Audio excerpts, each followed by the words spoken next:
सूफ़ियुनि जे बारे में छा चवणु आहे साईं? सूफ़ियुनि जो त मज़हब ई पंहिंजो। मौलाना साहब, तव्हां खीर वारनि जे बारे में तव्हांजो छा ख़्यालु आहे? ॿुधो खीर वारो, खीर वारनि जी त दोज़ख में कालूनी अलॻि आहे। मौलाना साहब, जे माइनि खां शादी ते दोल खसियो वञे त पोइ? दोल खस त थाल वॼाईंदो, थाल खस त दिलो वॼाईंदो, दिलो खस त ड्रम वॼाईंदो, ड्रम खस त मट खे ऊंधो करे डी बगड़ी बगड़ी बगड़ी वरे नानी चपरा।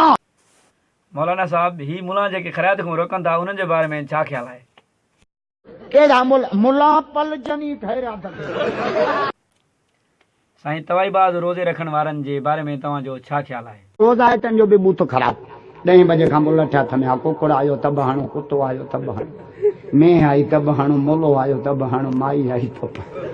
अब हाजी साहब छो चितो थियो आहे, छो लठ कयो हथ में त साईं रोज़ो रखियो अथई, रोज़ो रखियूं लठ खयूं वटि पमरनि खे कुटींदो तुंहिंजे पीउ जी बाछा।